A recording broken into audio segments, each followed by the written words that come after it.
Matthew 16. Then the Pharisees and Sadducees came, and testing him, asked that he would show them a sign from heaven. He answered and said to them, When it is evening, you say, Fair weather, for the sky is red. And in the morning, Foul weather today, for the sky is red and threatening. Hypocrites, you know how to discern the face of the sky, but you cannot the signs of the times. A wicked and adulterous generation seeks after a sign, and no sign shall be given to it except the sign of the prophet Jonah. And he left them and departed. Now when his disciples had come to the other side, they had forgotten to take bread. Then Jesus said to them, Take heed, and beware of the leaven of the Pharisees and the Sadducees. And they reasoned among themselves, saying, Because we have taken no bread. But Jesus, being aware, said to them, O you of little faith, why do you reason among yourselves because you have brought no bread? Do you not yet understand? Or remember the 5 loaves of the 5,000, and how many baskets you took up? Nor the 7 loaves of the 4,000, and how many large baskets you took up? How is it you do not understand that I did not speak to you concerning bread, to beware of the leaven of the Pharisees and Sadducees? Then they understood that he did not tell them to beware of the leaven of bread, but of the doctrine of the Pharisees and Sadducees. When Jesus came into the region of Caesarea Philippi, he asked his disciples, saying, Who do men say that I, the Son of Man, am? So they said, Some John the Baptist, some Elijah, and others Jeremiah, or one of the prophets. He said to them, But who do you say that I am? Simon Peter answered and said, You are the Christ, the Son of the living God. Jesus answered and said to him, Blessed are you, Simon Bar-Jonah, for flesh and blood has not revealed to you, but my Father who is in heaven. And I also say to you that you are Peter, and on this rock I will build my church, and the gates of Hades shall not prevail against it. And I will give you the keys of the kingdom of heaven, and whatever you bind on earth will be bound in heaven, and whatever you loose on earth will be loosed in heaven. Or will have been bound, will have been loosed. Then he commanded his disciples that they should tell no one that he was Jesus the Christ. From that time Jesus began to show to his disciples that he must go to Jerusalem and suffer many things from the elders and chief priests and scribes, and be killed, and be raised the third day. Then Peter took him aside and began to rebuke him, saying, Far be it from you, Lord, this shall not happen to you.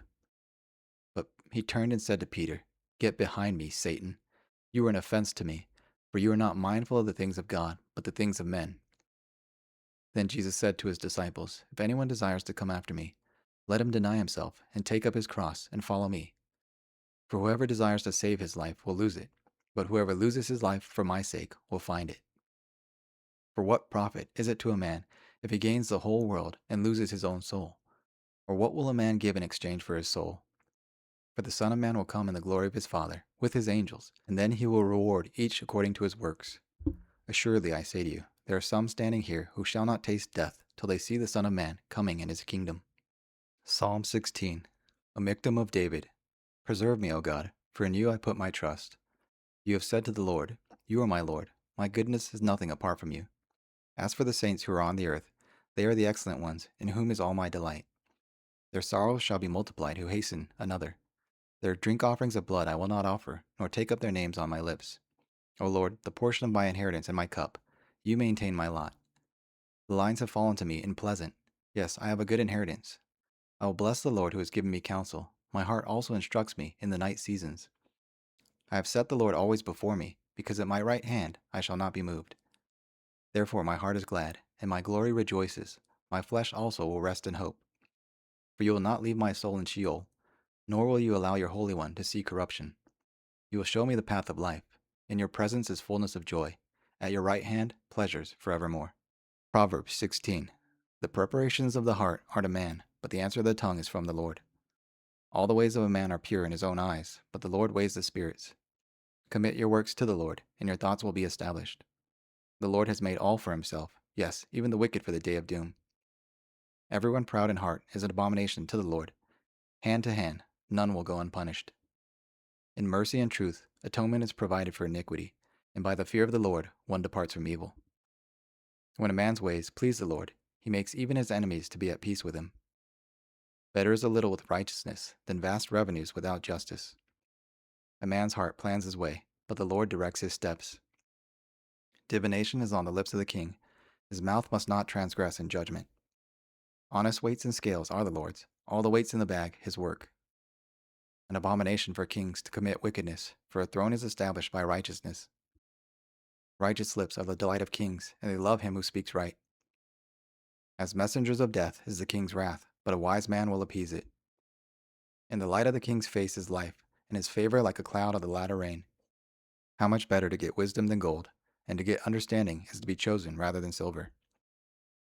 The highway of the upright is to depart from evil. He who keeps his way preserves his soul.